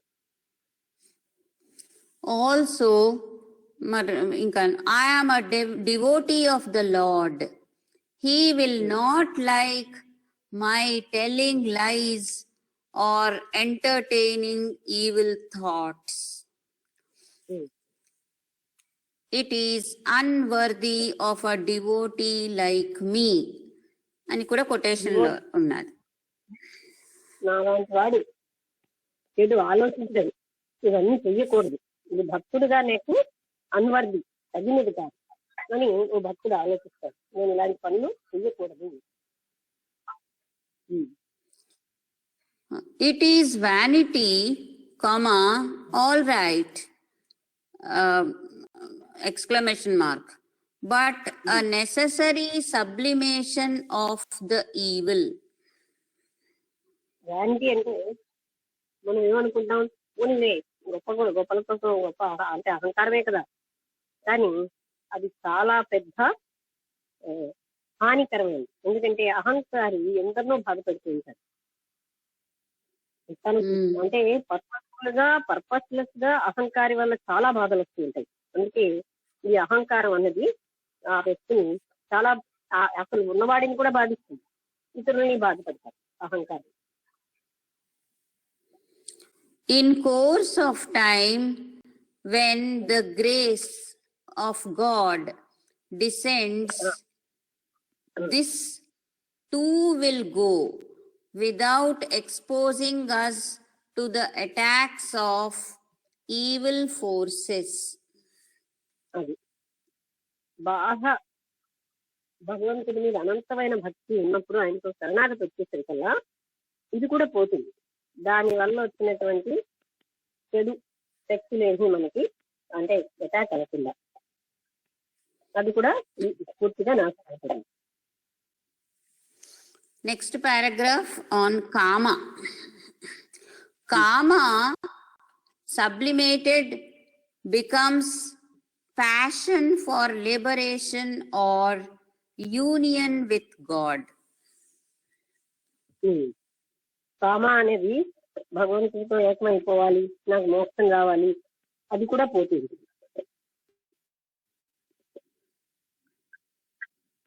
This one all-consuming desire annihilates all base desires and elevates us to Godhead. ఇది కామ అంటే మన డిజైర్స్ గురించే చెప్తున్నారు. అవి ఇక్కడ చేస్తున్నారు. మిగతా డిజైర్స్ అన్ని కూడా ఎప్పుడైతే మోక్షకాంక్ష లేదో మిగతా అన్ని కోరికలు కూడా పోతాయి. అప్పుడు అసలు మోక్షం కావాలి, భగవంతుడితో ఏకమైపోవాలి, ఆ కోరిక కూడా మనం అధిగమించేసినప్పుడు అప్పుడు మనం నిజంగా ఆయనతో ఏకమైపోతాం. మిగతా కోరికలు అంతనే పోతాయి. Directing it Godwards means saying often to ourselves with intense feeling in the heart, I desire God, naught else is worth loving. ఇదే కృష్ణమూర్తి గారు కూడా చెప్తారు. మనం కనీసం ఆ కాంక్ష పెట్టుకున్నా అంటే అప్పుడు నేను అన్న సంఖ్య పెరుగుతుంది. నేను కోరుకుంటున్నాను భగవంతుని అనేది, అందుకని అప్పుడు మళ్ళీ తను అనేది పెరిగిపోయింది, నేను అన్నది పెరిగిపోతుంది. అందువల్ల అటువంటి కాంక్ష కూడా పోతే ఏ కాంక్ష ఆయనకు ఉండదు. అప్పుడే ఆయన భగవంతుడితో ఏకత్వానుభూతికి వస్తారు.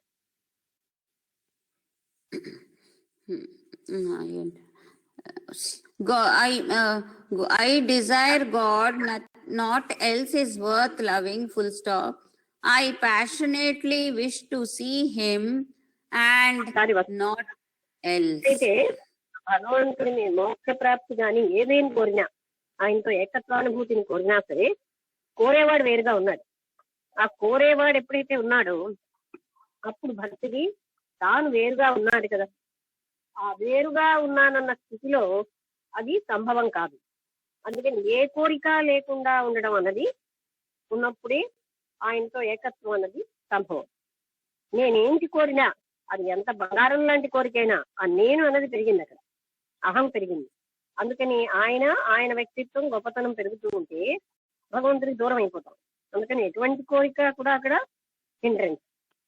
ఇంకా ఇప్పుడు చదువు. Gurudev Sivananda's own example, inspiring example is unequaled. Gurudev Sivananda యొక్క ఉదాహరణ అది ఎవరు కూడా చెప్పలేనటువంటిది. అతను ఒక ఉదాహరణ చెప్పారు అన్నమాట. అంటే ఆయన ఉదాహరణ చెప్పడం కదా, ఆయన అలా జీవించారు అందరికీ ఒక ఉదాహరణగా. He says, when I left, quotations lo undi, when I left Malaya and arrived in India in 1923, the one thought I had was, I must realize God now. ఆయన మలయా అంటే మలేషియా అక్కడి నుంచి ఇక్కడికి వచ్చేసాడు. వచ్చినప్పుడు ఆయనకు ఒక్కటే ఆలోచన ఉండేది, నేను ఇప్పుడే భగవంతుణ్ణి భగవత్ సాక్షాత్కారం పొందాలి అని. Next paragraph. The aggressive instinct in man too ought to find its outlet and channel of sublimation. మనసులో చాలా పవర్ఫుల్ గా ఉన్నటువంటి కొన్ని ఎమోషన్స్ ఉంటాయి. వాటికి కూడా మనం ఛానల్ అంటే అవి బయటకు వెళ్ళేటట్టుగా చేయాలి, ఒక పర్టికులర్ పాత్రలో వెళ్ళేటట్టుగా చేయాలి. It might get suppressed and wage guerrilla warfare. It might get suppressed and wage guerrilla warfare. ఒకవేళ అణిగియడం వల్ల గొరిల్లా యుద్ధం లాగా జరగవచ్చు. అంటే మనం the aggressive instinct in man దేన్ని చెప్తున్నారు? అభిమానం, ఆ వ్యానిటీ, ప్రైడ్, కామం ఇలాంటి వాటి గురించేనా చెప్తున్నారు? The aggressive instinct in man అనేది ఎన్నో ఉన్నాయి అలాంటివి. ఏదైనా సరే నేను కోపం, అతిథంగా, వైరస్య, ద్వేషం ఏది ఎక్కువ వచ్చినా అది అగ్రెసివ్. అందువల్ల అది ఎక్కువగా అప్పుడు ఏంటంటే అనిచేస్తే గొరిల్లా వార్ఫేర్ లాగా అయిపోతుంది. So it is directed towards God. అందుకని అటువంటి ఎమోషన్స్ కూడా భగవంతుడి వైపు మరలించేయాలి. We have this demonstrated in the utterances of our great saints and bhaktas who have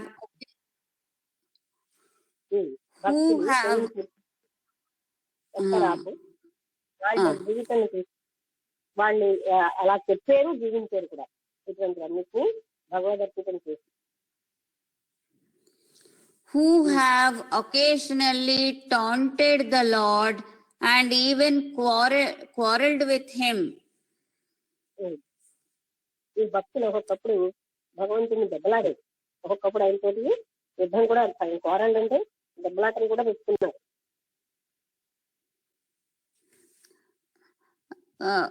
Gurudev Sivananda's within single quotation marks, song of grievance is a parallel.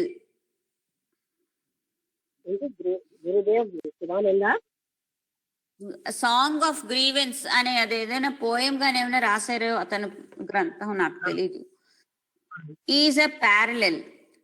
అందులో quotation ఉన్నది, why have you neglected me, he demands of God. Song of grievance అంటే దుఃఖం యొక్క పాట. ఆ సారో grievance అంటే దుఃఖం, అటువంటి పాట మనకి ఒక ఉదాహరణ. ఆ పాటలో ఏం చెప్తున్నారో ఇప్పుడు చెప్తున్నాను. Why have you neglected me? He demands of God. భక్తుడేమో భగవంతుని నువ్వు ఎందుకు నన్ను వదిలేశావు అని గట్టిగా అడుగుతాడు. This is not thy real nature. Full stop. Give me thy explanation. ఇది నీ యొక్క నిజమైనటువంటి స్వభావం కాదు. నువ్వు ఎప్పుడు కూడా నన్ను నెగ్లెక్ట్ చేయవు. నువ్వు ఎందుకు అలా వదిలేసావో నాకు కారణం చెప్పు. Though a devotee is asked to be patient and wait for his grace to descend,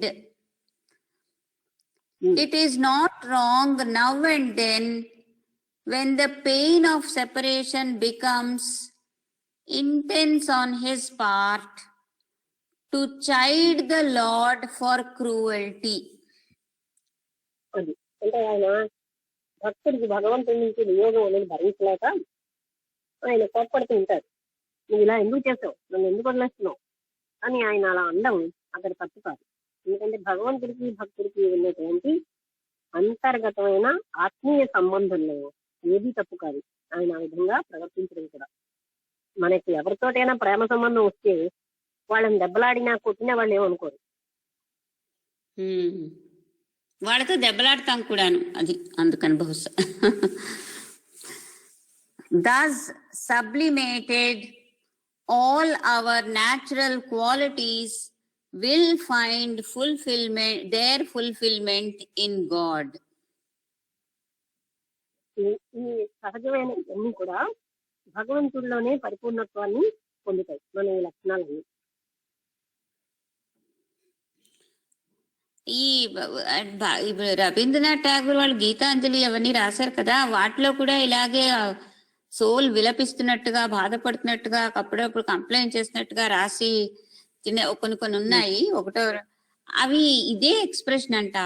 అలాగా ఠాగూర్ ఒక దగ్గర ఏమంటాడు, నువ్వు ఎక్కడో పక్కవాడంటే నువ్వు అక్కడ లేవు అనుకున్నాను, అందుకే నేను చాలా సై ఫీల్ అయ్యాను. కానీ ఎడా నువ్వు ఉన్నావని తెలిసాక నాకు ఆ రకమైన సిగ్గు కూడా పోయింది అంటాడు. అంటే పరమాత్ముడు లేడన్నప్పుడే ఆయన సిగ్గుపడ్డాడు. అక్కడ కూడా నువ్వే ఉన్నావు అని తెలిసాక నా సిగ్గు కూడా పోయింది అంటాడు. అంటే కేవలంగా భగవంతుడి అనుభూతితో అవన్నీ రాశాడు భక్తితో. నెక్స్ట్ చాప్టర్ 4 సూత్ర 66కి వచ్చాం. ఇప్పుడు 7:54 అయింది. ఇక్కడ నేను ఆపుతాను.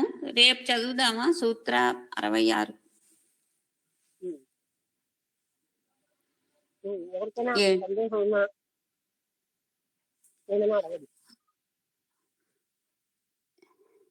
అంటే ఇది చాలా పెద్ద సూత్రం. కొంచెం ఎవరైనా ఏదైనా అడుగుతారేమో, 7:55 అయిందే ఇక్కడ ఆపిదా అని అడుగుతున్నా. సరే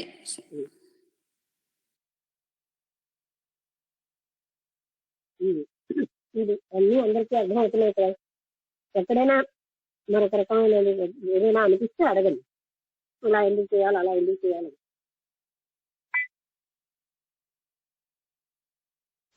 భక్తుడి వ్యక్తిత్వాన్ని కూడా కోల్పోవాలి, భక్తుడు నిరహంకారం అవ్వాలి అంటే అవుతాడు కూడా. అహంకారం కానీ భక్తుడికి ఉంటే ఎన్ని బాధలు వస్తున్నాయి, ఇవన్నీ మనకి చూడచ్చు. అంటే ఇప్పుడు మనం ఏంటి, మామూలు భక్తిలో భక్తుడికి ఉండాల్సిన లక్షణాలను పట్టించుకోలేదు. మనం ఎలాంటి వాళ్ళమైనా ఆ పువ్వులు చేసి అక్కడ పూజ చేసేస్తే అదే పూజ, అదే భక్తి అని మనం అనుకున్నాం. అప్పుడు నారద భక్తి సూత్రాల్లో భక్తుడికి ఉండవలసిన అర్హతలు కూడా చూపిస్తున్నారు. భక్తుడు ఇంద్రియమన్న నిగ్రహాలు ఉండాలి, ఆయనకి ప్రపంచం యొక్క అభిప్రాయాన్ని, అంటే ప్రపంచంలో గొప్పని గడిపోతగా తీసి పారేయాలి. ఇవన్నీ భక్తులకు ఉండవలసిన అర్హత. అప్పుడు మాత్రమే ఆయన వ్యక్తిత్వాన్ని కూడా పూర్తిగా వదిలేయాలి. అప్పుడే పరమాత్ముడు ఆయనకి కనీసం మోక్షకాంక్ష గాని, భగవంతుడు నువ్వు నాకు నీతో ఐక్యం అవుతానన్న కాంక్ష కాని కూడా పోతే అన్ని కోరికలు పోతాయి. ఆయన భగవంతుడితో ఏకత స్థితులు పొందుతాయి. ఏ కోరికున్నా మనకి ఈ నారద భక్తి సూత్రాల్లో చెప్పబడ్డాయి. భక్తి అంటే మనం కొబ్బరికాయ పువ్వులు కొనిచ్చి అక్కడ పెట్టడమే అనుకుంటున్నాం ఇన్నాళ్ళు, కానీ కాదు. దానికి సరే ఇప్పుడు మా పువ్వులకి వెళ్తాం, కొబ్బరికాయ కొనియడం, ఏవో పట్టుకుని వెళ్ళిపోవడం, ఆ హుండీలో డబ్బులు వేయడం, లేదా పూజారికి ఇచ్చడం, నువ్వు నా పేరు చదివేవా లేదా, నా గోత్రం చదివేవా లేదా, లేకపోతే భగవంతుడికి తెలియదు అనమాట. మన గోత్రం తెలియదు, మనం నమస్కరిస్తున్నామని తెలియదు. ఆయన గోత్రం చదివితేనే మనం కూడా ఎలా ఫీల్ అవుతాం, అప్పుడే భగవంతుడి దృష్టిలోకి మనం వెళ్ళినట్టు. ఇలాంటివన్నీ కూడా మనం పెట్టుకున్నటువంటి దురాచారాలు, అంటే నమ్మకాలు. కానీ భగవంతుడికి ఏమీ అక్కర్లేదు. భగవంతుడికి ఏ లక్షణాలు కావాలో నారద భక్తి సూత్రాల్లో చాలా వివరంగా చెప్పారు. అంతేగాని బాహ్య వస్తువులే తోటే ఎక్కడా మనకు చెప్పలేదు ఇప్పటివరకు. నమస్తే అమ్మా. నమస్తే. ఈరోజు నారద భక్తి సూత్రాల్లో భక్తుడికి ఉండవలసినటువంటి గొప్ప లక్షణాలని తెలియజేస్తూ, ఆ లక్షణాలని పరిరక్షించుకోవడంలో తాను తీసుకోవాల్సినటువంటి జాగ్రత్తలు కూడా చాలా వరకు ప్రస్తావించడం జరిగింది మీ ద్వారా. అలాగే ముఖ్యంగా ధనం పట్ల ఆపేక్ష గాని, కీర్తి పట్ల ఆపేక్ష గాని, ఏ ఇతరమైనటువంటి ప్రాపంచిక విషయాల మీద ఆపేక్ష ఉన్నప్పటికీ కూడా భగవంతుని పట్ల తన భక్తిని కోల్పోయేటువంటి ఒక దుస్థితి ఏర్పడుతుంది. కాబట్టి భక్తుడు క్రమక్రమేపి ప్రాపంచిక విషయ వాసనల నుండి, కామక్రోధ మోహ మద మాత్సల్యాల నుండి కూడా విడుదల కాబడి భగవంతుడే సర్వ శరణాగతుడుగా తాను మనసా వాచా కర్మేణ విశ్వసించి, మీరు చెప్పినట్టుగా మోక్షము కూడా తాను విడిచిపెట్టాలి అంటే తానే మోక్ష స్వరూపుడు అనేటువంటి సత్యానికి తాను ఎదిగేటట్టుగా తాను మలుచుకోవడంలో కూడా ఈ భక్తిలో సంప్రాప్తం అవుతుందని, ఇలాంటి గొప్ప లక్షణాలతో మాత్రమే భగవంతుడితో కూడినటువంటిది నిజమైన భక్తిని. ప్రాపంచికంగా మనం నిర్వచించుకునేటువంటి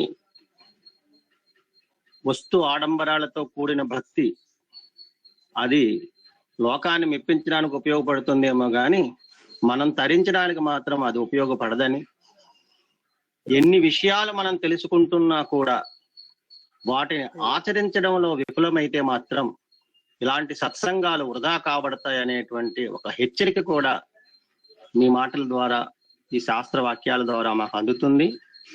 అందుకోసం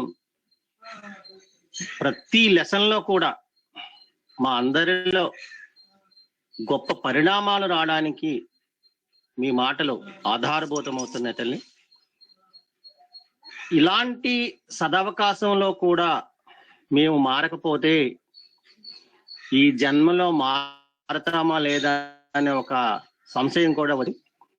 కారణం ఏంటంటే ఎన్ని లక్షల మంది ఈ ప్రపంచంలో, ఈ సమాజంలో ఉంటుంటే మా 18 మందికో 20 మందికో 25 మందికో 30 మందికో ఈ సత్సంగం అందడం, ఇందులో ప్రత్యేకమైనటువంటి భక్తుడికి ఉండవలసినటువంటి మూల లక్షణాలను ప్రస్తావించడం, మా మనస్సుని పదే పదే పదే పదే దొలిచి మరి దానిని మనం ఫీడ్బ్యాక్ చేసుకోవడం, ఇవన్నీ ఎందుకు జరుగుతున్నాయంటే ఏదో పుణ్యవశం మమ్మల్ని అనుసరించి వచ్చింది కాబట్టి మీలాంటి సత్పురుషుల సాంగత్యం దొరికింది.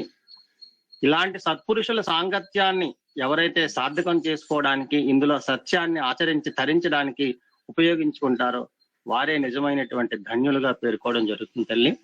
ఇలాంటి సదావకాశం ఎంతో మందికి కానీ దక్కనిది మాకు దక్కింది కాబట్టి ఇలాంటిది మేము ఆచరించి తరించవలసినటువంటి ప్రాప్తానికి నోచుకున్న వాళ్ళం కాబట్టి ఆ ప్రాప్తాన్ని ఈ క్షణమే సద్వినియోగం చేసుకోవడానికి మాకు ఈ పాఠం చాలా వనరుగా, చాలా ఆధారభూతంగా మాకు తోస్తుందమ్మా.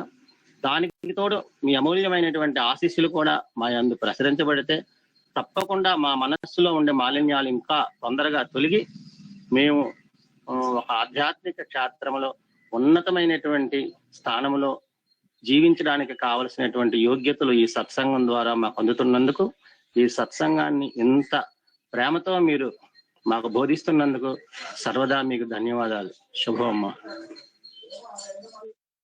ఇది మీ గొప్పతనం. ఇంకా చెప్పండి ఏదైనా. అంటే మిగతా ఎవరైనా సరే ఇప్పుడు చూడండి, ఇంతవరకు భక్తుడి లక్షణాలు ఎవరు కూడా చెప్పలేదు. నారద భక్తి చిత్రాల్లోనే మనం ఏమనుకుంటాం, ఇన్ని పువ్వులు పట్టుకెళ్ళి ఒక కొబ్బరికాయ కొట్టేసి మనం ఏ పరిస్థితిలో ఉన్నా అది చేస్తే భక్తి అని. కానీ అది కాదని మనకి పూర్తిగా భక్తుడికి కూడా కొన్ని లక్షణాలు ఉండాలి అనేది చెప్తారా?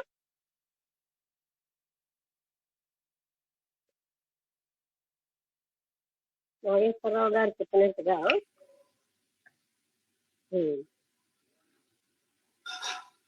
మేడం, నారదుల వారు ఆ రోజుల్లో ఎన్ని యుగాల కిందట చెప్పారో తెలీదు. ఈ రోజుకి ఆయన చెప్పిన సూత్రాలన్నీ ఇప్పటి సమాజానికి కూడా అప్లికబుల్ గా ఉన్నాయంటే ఎంత గొప్ప దార్శనికతతో చెప్పారో కరెక్ట్ గా 100% ఇప్పుడు కూడా సరిపోతున్నాయండి. వీటిని మళ్ళీ మళ్ళీ వినటం వల్ల ఏంటంటే చదివినవే అన్ని రిపీట్ అయినప్పటికీ మనం ఎంత ఆచరిస్తున్నాం అనేది మనకి మనం తూకం వేసుకోవటానికి కూడా బాగా ఉపయోగపడుతుందండి. ఈ సత్సంగం చాలా బాగుందండి. అనుకున్న అభిప్రాయాలు కూడా చాలా వరకు, ఎందుకంటేనండి సత్యము శ్రీరంగంలో చెప్పిన వ్యక్తి ఎప్పుడో రాశారు విషయాలు ఇప్పటికీ అందరికీ ఉపయోగపడుతున్నాయి. ఇప్పుడు నిరంతరం అట్లాగే ఉంటాయి. అలా ఉన్నారు వాళ్ళు అవి అలాగే ఉంటాయి అందరికి. అలాగే ఉంది మనం. ఎందుకంటే మనం ఏమోని సామాన్యంగా చూసే మన అభిప్రాయం చాలా వరకు ఉంటుంది. అంటే నిజంగా పూజలు ఏదో వర్క్ కోసం చెయ్యకపోతే అప్పుడు మనం మారుతాం. ఇంకా మనం ఏం పొందాలి మనకి గైడెన్స్ వచ్చింది. అలా కాదు, నన్ను భక్తి అనుకోవడమే ముఖ్యం అన్న వాళ్ళ కోసం కాదు ఇది. భగవంతుడు దేనికి ప్రసక్తి నారదుల వారి వంటి మహర్షి మనకి చెప్పాడు. ఎక్కడా మీరు పువ్వులు కొబ్బరికాయలు తెచ్చి పూజ చేయడం చెప్పట్లేదు. ఇంతవరకు ఇన్ని 60 చిత్రాలు అయిపోయి ఎక్కడ చెప్పలేదు. అర్థమైంది. అది మానసిక అది అది ఆ మానసిక స్థాయిలో ఆ పరమాత్ముడి తోటి ఆనంద స్థితిలో ఆయన ఏ విధంగా ఉంటాడు. అలా ఉండాలంటే ఆ వ్యక్తికి ఏంటి కోల్పోవాలి, ఏంటి త్యాగం చెయ్యాలి. అవన్నీ భక్తుడి లక్షణాలేంటి. అందులో ప్రహ్లాద, నారద, పరాశర. నారదుడి వారు ప్రహ్లాదుడి తర్వాత స్థాయిలోకి వస్తారు భక్తిలో. అంత భక్తుడు చెప్తున్నాడంటే అంతకంటే మనకేమి తెలుస్తాను. అంటే ఆ భక్తి సూత్రాలు నారదులే స్టాండర్డ్. అందుకని అవి మనం అజ్ఞానానికి వాడుకోవాలి. ఇప్పుడు కాలంలో వాళ్ళు పెట్టినటువంటి వాటిని పెట్టుకుని ఇవన్నీ ఏంటంటే ఎక్కడా కూడా భక్తుడు అనుమతించాలి. భక్తుడి లక్షణాలు చెప్పవటం లేదు. నువ్వేమో ఫలానా పట్టుకెళ్ళి వాక్య వస్తువులే చెప్తున్నారు, అది కాదు. అందుకే మనం ఎప్పుడు నేను భక్తి అనగానే నారద భక్తి సూత్రాలు చదవాలి భక్తి అంటే అని అనడానికి కారణం అది. ఇది కాదు. భక్తి అనగానే పూజల వల్ల ఆత్మజ్ఞానం రాదని త్రిపుర రహస్యంలో చెప్పగానే అందరూ ఎందరో స్పందించారు. ఎందుకు? వాళ్ళు చేస్తున్న కార్యక్రమాలు అంత ఉపయోగం లేనివా అన్నది ఒప్పుకోవడానికి ఇష్టం ఉండదు మనిషికి. కానీ జ్ఞానం అనే దాంతో మనం ఒప్పుకోవాలంటే ఉపయోగం లేని కార్యక్రమాలే చేస్తున్నాం. వాటిని ఉపయోగవంతంగా మరల్చుకోవడానికి మనలో ఉన్నటువంటి భక్తి చాలా అవసరం. ఉపయోగం అంటే ఫలాపేక్షతో అని కాదు. వాటిని సార్థక చేసుకోవాలి అంటే మనం మానసిక స్థాయి చాలా గొప్పది. భక్తుడి యొక్క లక్షణాలు చాలా గొప్పవి అని మనకి ఇక్కడ అవి ఆ లక్షణాలు ఉంటేనే భగవంతుడు పలుకుతాడు అనేది కూడా మనం అలా కాకుండా నేను భక్తుడిని అని తెలియజేసుకోవడానికే అనే వాళ్ళకి కాదు. ఇంకెవరైనా? సీతాకుమారి గారు చెప్పారు బాగానే, ఇంకా ఎవరైనా చెప్తారా? నాగేశ్వరరావు గారు అన్ని కవర్ చేసి చెప్పారు. యాక్చువల్ గా నా అభిప్రాయం ఇది అని అలా ఎవరికైనా మార్పు వచ్చినా, నారదుల వారి నుంచి ఏదైనా కొత్తగా తెలుసుకున్నా, ఏం తెలుసుకున్నా మాత్రం మా అభిప్రాయాలు మేము వదలదలుచుకోలేదంటే మనం ఏం చేయలేము. చెప్పండి. నమస్తే మేడం గారు. నమస్కారం. చెప్పండి నాగేశ్వరరావు గారు. ఈ రోజు అంటే భక్తుడు ఎలా ఉండాలి అంటే భగవంతుడితో ఉన్న ఆత్మీయ బంధం ఎలా ఉంటుంది చాలా చక్కగా ఎవరు చెప్పారు మేడం గారు. అంటే ఇవి విన్నాక అంటే నాకు గతంలో జరిగినటువంటి స్మృతులు అప్పుడు నేను ఎంత అజ్ఞానంగా ప్రవర్తించానో ఎంత ఒకసారి నాకు అర్థం అవుతుంది మేడం. అంటే ఒకసారి పరమాత్మ వచ్చినప్పుడు కూడా నువ్వు నన్ను జైల్లో పెట్టించేసావు అంటే జైల్లో పెట్టించడం ఏంటయ్యా, నీ కర్మే నిన్ను బంధించింది, ఆ బంధాన్ని విముక్తిని చేయడానికి నేను వచ్చాను నేను అని చెప్పడం జరిగిందండి. అలాగంటే భగవంతుడితో ఆత్మీయ బంధం ఉన్నప్పుడు అప్పుడు చూడండి రామదాసు లాస్ట్ లో జైల్లో పెట్టినాడు కూడా దూషిస్తాడు స్వామిని. అలా ఎన్నో ఇన్సిడెంట్లు జరిగాయి మేడం గారు నాకు. అప్పుడు నేను కూడా ఏంటి ఇలాగా ఇప్పుడు అంటే అంత అజ్ఞానంగా ప్రవర్తించిన రోజులు అని చెప్పేసి నాకు అర్థం అవుతుంది. అది చాలా బాగుంది మేడం గారు. అంటే ప్రతి విషయాన్ని మీరు చాలా చక్కగా కూలంకషంగా మా అందరి హృదయాలు అత్తుకునేటట్టు చెప్తున్నారు. మీకు ధన్యవాదాలు. ఎందుకంటే వీటి ద్వారా మమ్మల్ని అంటే మేము ఇంతవరకు ఏంటైతే భక్తి అనుకుంటున్నామో ఆ భక్తి ఎలా ఉండాలో అందులోంచి మమ్మల్ని అందరినీ కూడా తీసి బయటికి పడేసి నిజమైనటువంటి భక్తి ఏంటో నారద భక్తి సూత్రాల బుక్ లో కంటే మీ అంతరంగ ప్రజ్ఞ ద్వారా మాకు చెప్పినటువంటి ఆ విషయాలు మాకు ఎంతో ఆనందదాయకంగా ఉన్నాయి. మీకు శతకొద్ది ధన్యవాదాలు. అలాగే ఇంత ఓపికగా మీకు చెప్పినందుకు గాను మరొకసారి ఆ పరమ గురు ఆశీస్సులు మీకు ఉండాలని చెప్పి అనుకుంటున్నాం అందరం.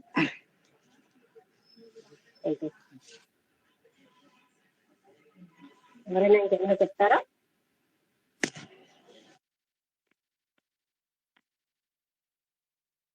యాక్చువల్ గా మీరు ఎవరు చెప్పట్లేదు కానీ భక్తుడి లక్షణాలు ఇందులో ప్రత్యేకంగా చెప్పారు.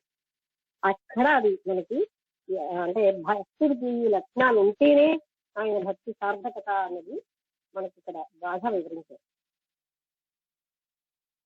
ఏమిటేమిటి వదిలేయాలి, ఏ రకమైన వైరాగ్యం ఉండాలి, భక్తుడికి ఏ అర్హతలు ఉండాలి, ఇవన్నీ కూడా నారద భక్తి సూత్రాల్లో మనకి ఇవన్నీ వదిలేసి బాహ్య వస్తువులు సమర్పణే భక్తి అనే ఒక నాస్తికమైన పూజది. అది అక్కడ ఆస్తికత్వం లేదు. అంతర్గతమైనటువంటి సమర్పణ లేనప్పుడు అది నాస్తికమైన పనే కదండి. ఆస్తికత్వం అంటే పరమాత్ముడే సర్వస్వం అనుకోవడం ఆస్తికత్వం. అది లేని భావంతో చేసే ఏ పనైనా కూడా అది నాస్తికమే. మనకు తెలియట్లేదు కానీ పూజలు కూడా నాస్తికత్వమే చేస్తున్నాం మనం. అక్కడ భక్తి లేని పూజలు అవి నాస్తికమైనవి. ఆస్తికులు అని చెప్పుకుంటున్నాం కానీ మన మనసులో భక్తి కరుంది. అది మనం చూడాలి. క్యాంప్ మనం వేసుకుంటే అవదు. ఓకే, ఇక్కడితో మనం ఇవాళ ముగించేద్దాం.